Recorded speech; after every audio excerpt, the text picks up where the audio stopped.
Hey guys, it's Simeon. This is Pro Wrestling Unlimited as we are here on the 11th of September 2020 to talk about everything that went down tonight on Friday Night Smackdown. Tonight's Smackdown was a decent show. I wouldn't call it great or anything. I'd say it was decent. And I want to know what you guys thought of tonight's Smackdown. Let's throw up a poll here on Twitch, twitch.tv/PWUnlimited, to watch all of our live streams recorded live. What did you think of tonight's Smackdown? Want to know what you guys in the live chat thought of tonight's Smackdown. Did you like it? Did you think it was all right?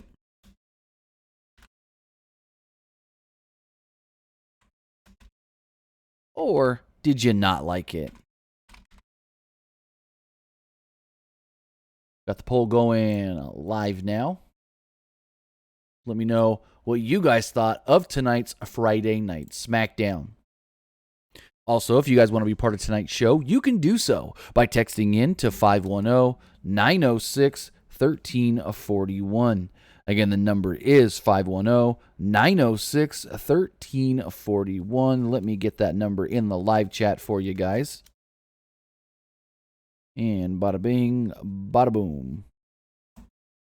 There we go. The number will also be scrolling across the screen right down here periodically throughout the show. And remember, you can support us a couple of different ways here on Twitch. You can support us by either giving us a bits donation, which is really, really appreciated, or you can give us a subscription. You can subscribe to us here on Twitch. You can do that a couple of different ways, either with a tiered subscription or for free with Amazon Prime, because if you have Amazon Prime, then that means you have Twitch Gaming. No, I still haven't got this right. Prime Gaming. And if you have Prime Gaming, then Amazon gives you one free subscription to any Twitch channel you want to subscribe to throughout the month, and I would greatly appreciate it if we were that one channel that you used your Prime Gaming subscription on right here, PWUnlimited. But with that, we got a number of you in the live chat. We got a number of you watching right now on Twitch. Remember also, if you miss any of tonight's show or miss any of our previous live stream reviews, you can catch those at youtube.com/Pro Wrestling Unlimited. So let's get into tonight's Smackdown. Smackdown started with a rather long recap of all the Roman Reigns stuff recently.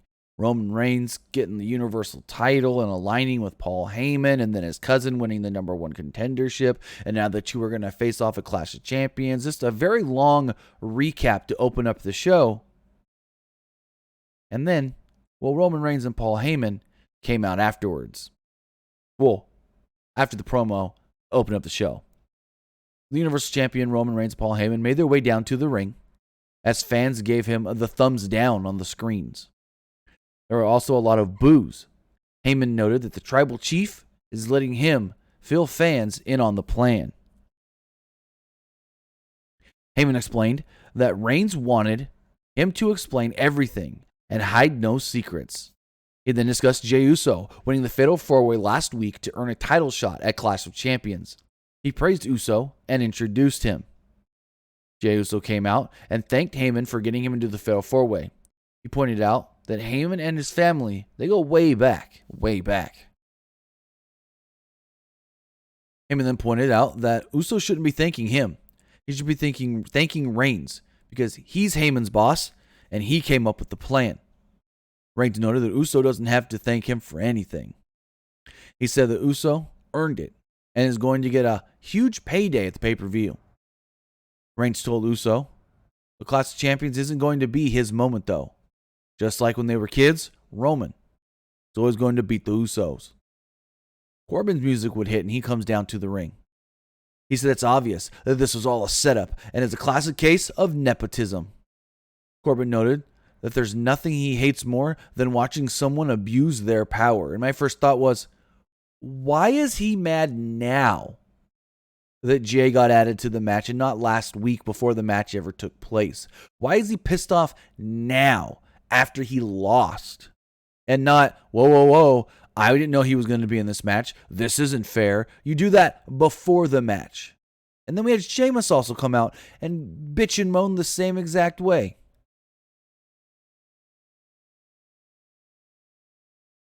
Since Saturday says it's pronounced favoritism. No, he said nepotism. Classic case of nepotism. So Sheamus interrupts and makes his way down to the ring. He agrees with Corbin that Heyman pulled strings to get the Uso in the match. Sheamus complained that there's no way to prepare for an Uso. Uso would then go on to challenge Corbin and Sheamus to a match tonight. He said he will team with his cousin Roman in a tag team match against them two. Corbin attacked Jay, but he dumped him to the floor. Sheamus charged and went shoulder first into the post. Reigns never helped, nor did he agree to the match. He just stood there and watched with a smirk on his face. Again, how are you going to bitch and moan about a guy being added to a match a week after the match took place? A full week after the match took place. You bitch and moan before the match and say, hey, no, whoa, whoa, whoa. This isn't fair. He's not supposed to be in the match. It's unfortunate what happened to Big E, but no. I mean, it just doesn't make sense that they're pissed off now. What did they think was going to happen? They're going to redo the match tonight, the Fatal 4-Way?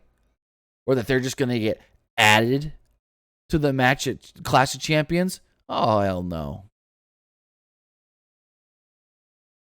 So there's an announcement after this little brawl.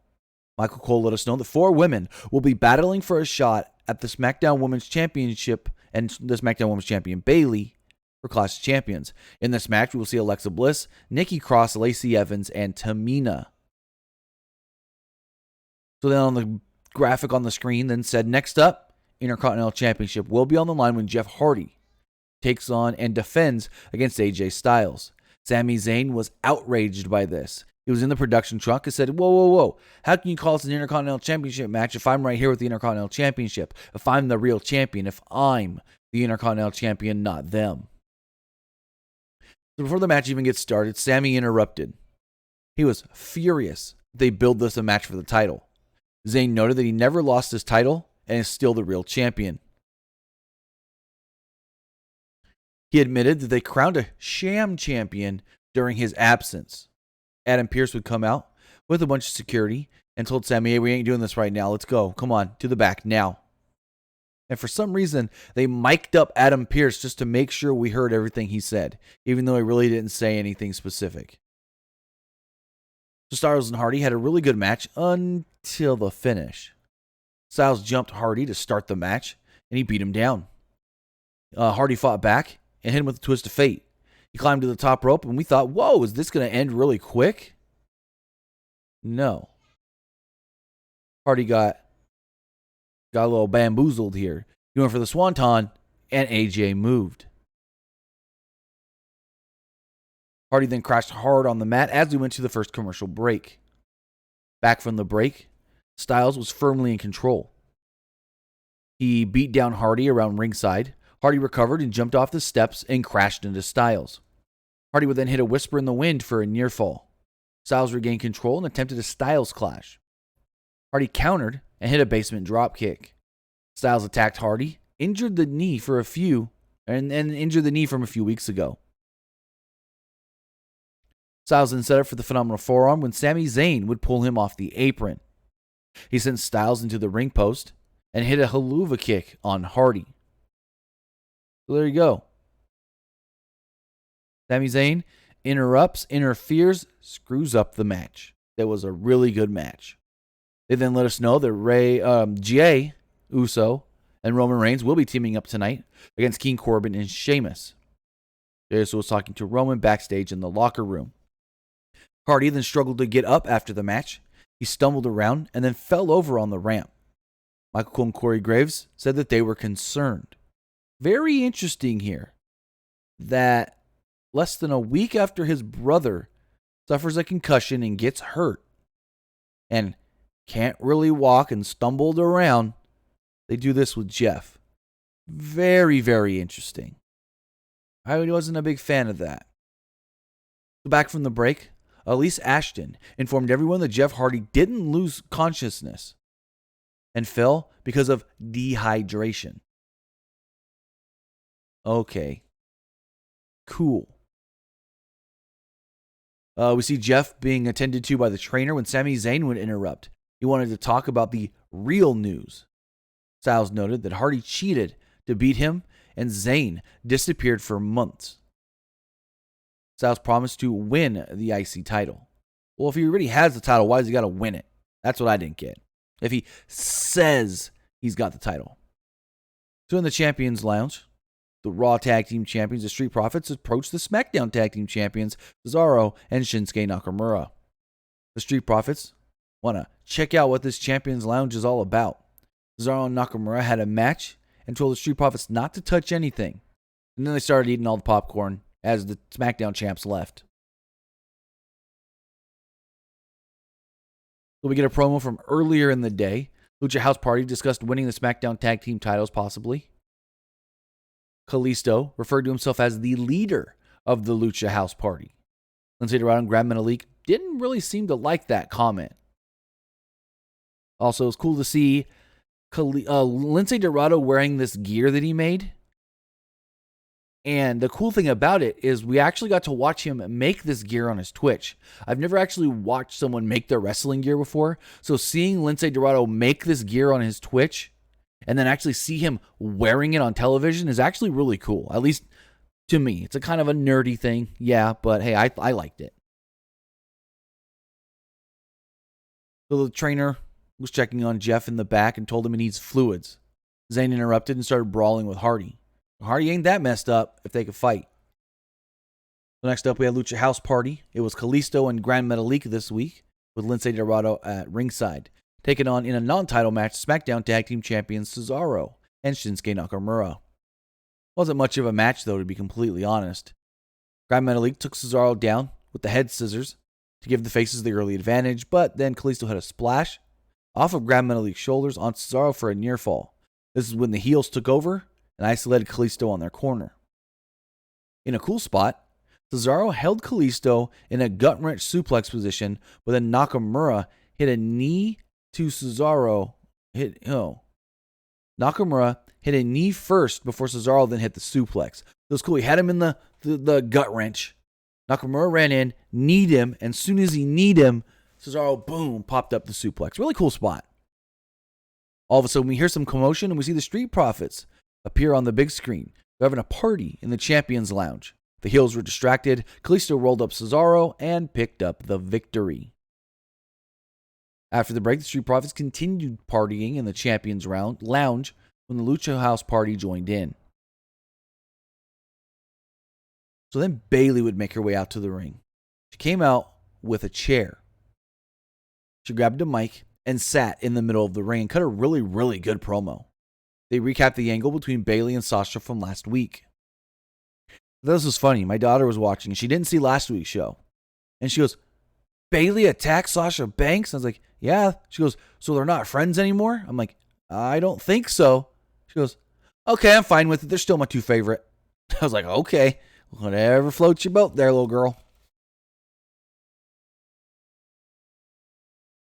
So Bayley noted that everyone is asking about Sasha. What's wrong with Sasha? What happened with Sasha? But no one is asking about Bayley and how she is feeling. She bragged about beating down and injuring her best friend. Bayley pointed out that she's not naive, and she knew that Banks was eventually going to strike. Bayley knows that Banks pretended to be her best friend, but she was just using her. Bayley knows that because she used Banks every step of the way, Bayley noted that Banks is completely useless to her. Basically, Banks said that I used you, I got what I needed, I'm the longest reigning SmackDown Women's Champion, now I don't need you anymore. This was a really good promo. Bayley was very serious, very just great delivery. So, as Bayley was leaving, we started setting up for the next match, and Nikki Cross would make her way out for the Fatal 4-Way. As Nikki Cross was running down the ramp, she was attacked from behind by Bayley. Bayley laid her out with a steel chair as we went to commercial break. After we came back from commercial break, Alexa Bliss was down at ringside checking on Nikki Cross. She had more of them braid dreadlock deals in her hair. Then we got this Fatal 4-Way match that, in my opinion, kind of dragged. Especially when it was just Tamina and Lacey in there by themselves. The heels cleared the ring early of the baby faces.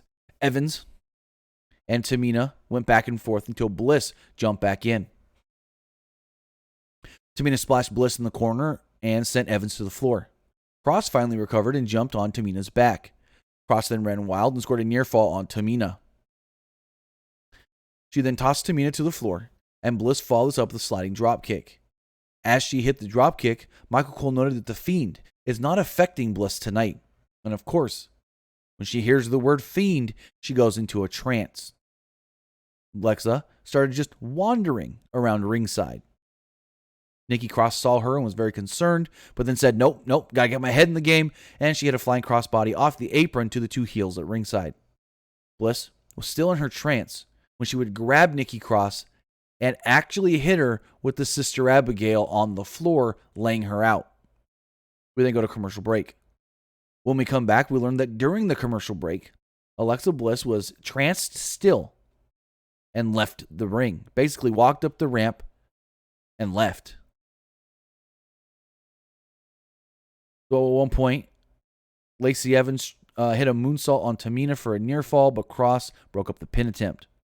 Cross ran wild and scored a near fall on Evans, but Tamina made the save.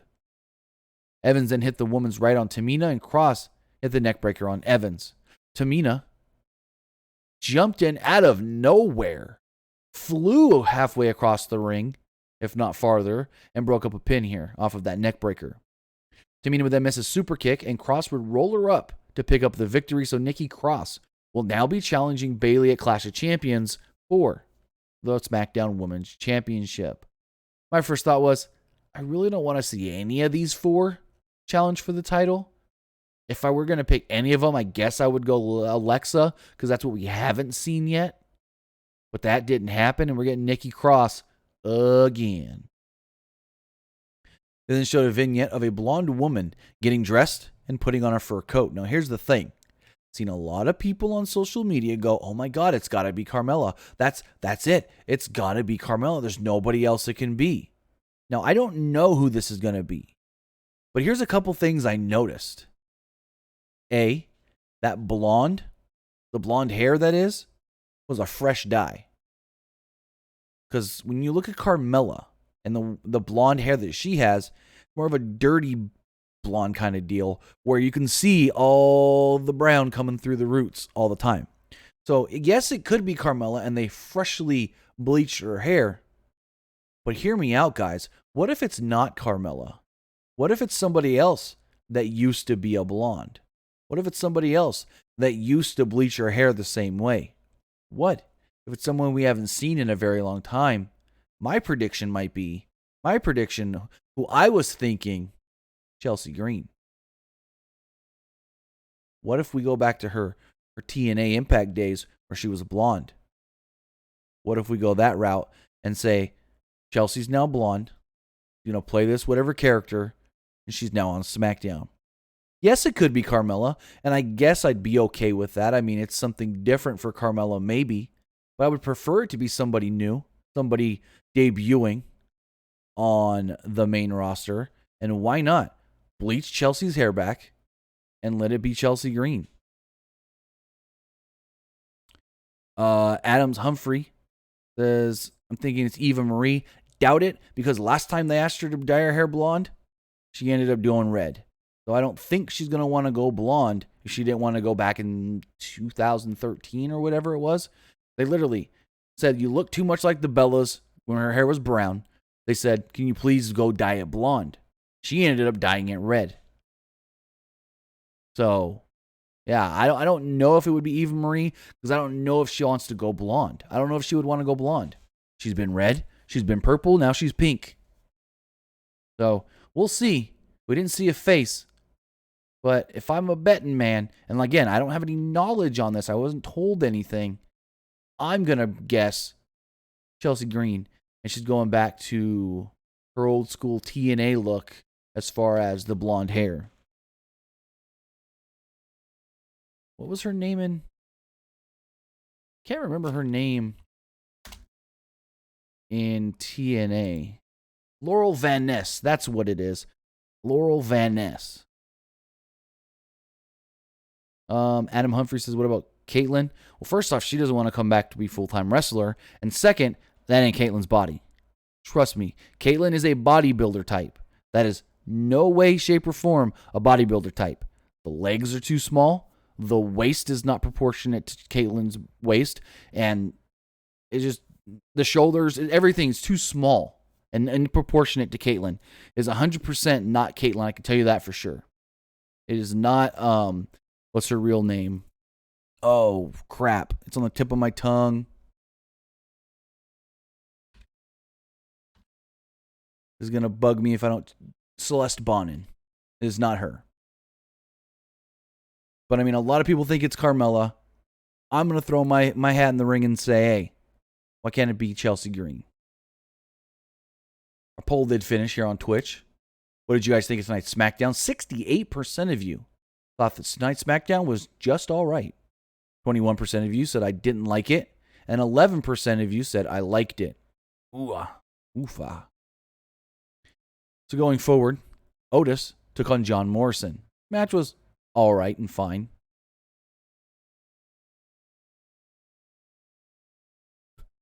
Hurrah, Bubba. If they're not going to sign Mick's daughter, they ain't signing Hogan's daughter. Trust me. Because Mick Foley's daughter, Noelle, from everything I've ever heard about the two women, would be the one out of the two that would actually do the work as far as like training to be a wrestler and not just, oh, my daddy's Hulk Hogan, I'm going to live off of that and give me what I want because of that. No.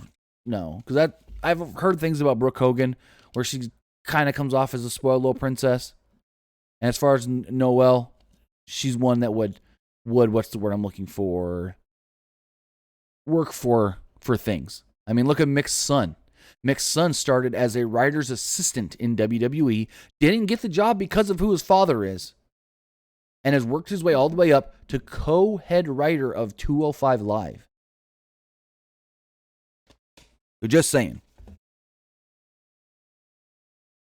I don't think it's Brooke Hogan. From all the stuff that I've ever heard, I doubt WWE would sign her.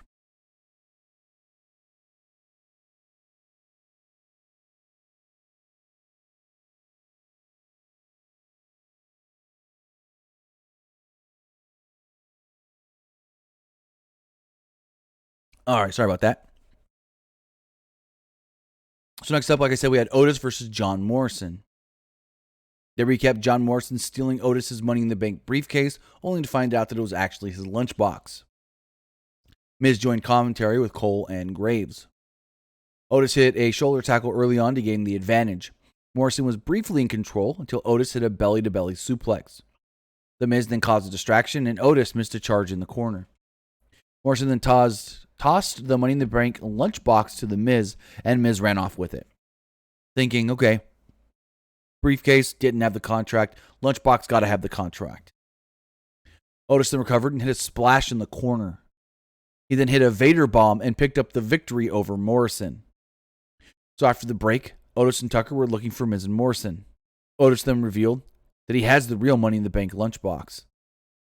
It's in the Money in the Bank briefcase. In another part of the arena, the Miz opened the lunchbox to find nothing but an apple core. We've done this 2 weeks now. I'm over it already. They then recapped Sheamus attacking and injuring Big E last week. Not really sure why they had to re-show that. Because, correct me if I'm wrong, it's not like they gave an update on Big E or anything. At least not that I heard. We then got the Firefly Fun House. Remember, Bray was supposed to introduce a new character. So Bray welcomed everybody to the Firefly Fun House. He said that Roman Reigns has the Universal Championship. He said the most important part is how one deals with losses. The phrase, less you know, then flashed across the screen, which is a parody of NBC's PSA, The More You Know from the 90s. Wyatt then introduced the newest member of the Firefly Funhouse, the preserving a parrot. The parrot never flew out of the box because Wyatt forgot to cut holes in it and he died. The evil Vince McMahon puppet then showed up and noted that Wyatt couldn't handle the Firefly Fun House on his own. He then introduced the newest puppet, Wobbly Walrus. Wyatt gave a shocked look, and the segment ended. This segment ended after the walrus said, "My name is Wobbly Walrus." Yes, the walrus is basically them making fun of Paul Heyman. That is the Wobbly Walrus. Wobbly Walrus is supposed to be frickin' Bray's Paul Heyman. Roman's got Paul Heyman. Now Bray wants his own Paul Heyman. I don't know where this is leading to, but cool. It was all right. So next up, we had the tag team match. It was supposed to be, which it eventually was, but it was supposed to be from the start, Universal Champion Roman Reigns, Jey Uso, King Corbin. Or Jey Uso against King Corbin and Sheamus. Match was fine. The focus was that Roman was not there at the start of the match. Jey made his way down to the ring. Corbin and Sheamus jumped him and attacked him, and then the match started without Roman. Jey made a brief comeback, but Sheamus tripped him up. Corbin then hit the deep six for a near fall. The heels dominated Jey and mocked him for not having a partner. Uso fought back and knocked Sheamus off the apron. He caught Corbin with a super kick and followed it up with a Samoan drop. He then missed a charge in the corner. Sheamus then hit the white noise and only got a near fall off of it. Sheamus then started to set up for the bro kick when Roman Reigns' music would hit. Roman and Heyman would then walk down to the ring. This distracted Sheamus. Sheamus then tried to go for the bro kick. Jey Uso ducked it, went a little crazy, knocked down Sheamus, knocked down Corbin with the suicide dive, and then hit Sheamus with a super kick. Jey then climbed to the top rope, but as he climbed to the top rope, Roman walked up the steps and tagged himself in. He went for the Uso splash, but the ref wouldn't count. The ref said, "You're not the legal man, he is." Jey would get out of the ring. Roman would get in the ring. Roman would then hit Sheamus with a spear. And there we go. He pins Sheamus to pick up the victory. So the new thing here is Roman just shows up towards the end of a match to pick up the win. To say, "Wreck everyone and leave." Hoo-ah. That's it. So from now on, are we supposed to believe that if Roman Reigns is going to be in a match, that he's not going to come out at the start? So what about in the singles match against Jey? Is Jey going to go out there and stand there for 5 minutes till Roman comes out? That I'm a little weary of. I don't know exactly how that's going to work. But after the match, Heyman and Roman started walking up the ramp and Jey followed. Roman then stood at the top of the ramp. Jey raised his arm with the belt. And Roman kind of looked at him and like very interesting. Very, very interesting. But that was Friday Night Smackdown. If I had to rate the show, I would probably say that tonight's Smackdown, I'd give it a,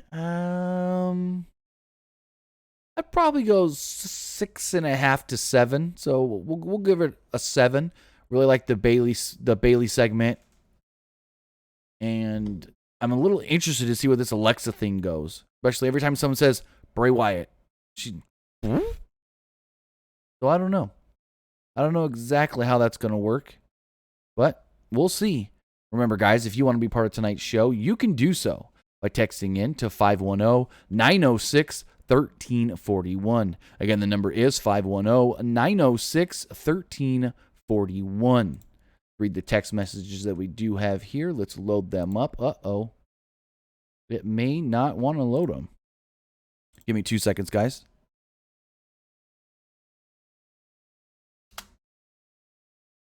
Let me try something here as we try to get the text messages to load because for some reason they don't want to load. Let's see. I might have them over here. No? Might not be able to read text messages. Give me one last second.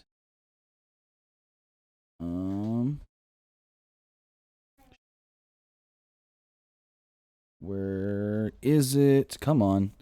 May not be able to read text messages, unfortunately, guys. Let me try one last thing. Sorry about that. My daughter was grabbing something out of the living room. If you guys heard a bang.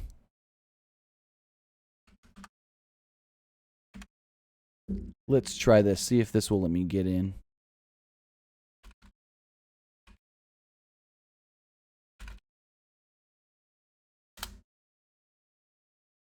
There we go. Got it. All right. Text messages. First text message here does state, the Bayley and Sasha rivalry reminds me of Kevin Owens turning on Chris Jericho in 2017. Yeah, I can see that. I can see that analogy and comparison. For sure. This person says, do you think the mysterious blonde girl could be Tessa Blanchard wearing a wig or someone wearing a blonde wig? No. I think whoever it is blonde. Whether they've been blonde for a while or they just dyed their hair blonde. And Tessa ain't going blonde. I highly doubt Tessa dyes her hair blonde. Plus, as somebody that has super dark hair like Tessa does, not that easy to bleach your hair. When I was a kid, I'm going to say it right now. When I was a kid back in the early 2000s, it was cool to have them frosted tips, right? You spike up your hair and you have the frosted tips. I tried to do it, but because my hair's so dark, it didn't go, and my hair actually turned a shade of orange instead of bleached. So, someone like Tessa with that dark of hair, I don't know if you can get that good of a bleach that we saw tonight with that hair. And this last text message here says, why pair heel Roman with Paul Heyman of all people? Are we supposed to forget about the last 5 years in Brock? Well, they brought that up last week. Uso said something along the lines of, remember what this guy's put you through? And he was like, hey, it's water under the bridge. So we'll see where that leads to. We'll see where all this leads to. But basically, Roman is Paul's new Brock. Brock ain't coming back anytime soon.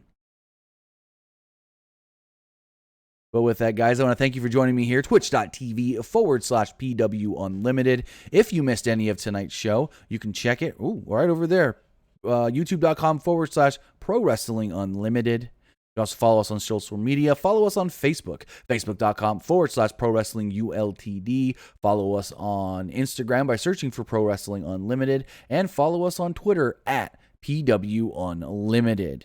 Got a couple people in the comments asking if we're going to get the WWE Battlegrounds game. Does the game really come out on Friday? I don't think the game comes out Friday. I thought it was October. Oh, the game is September 18th. I'm most likely going to be getting it. I mean, I don't see why I wouldn't. I got some ideas to do some content with the game. So, yeah, I for some reason thought that game was October, but no. It's next Friday, the 18th. So with that, guys, I want to say thank you for joining me here on Twitch. Have a good night, and we'll see you next time.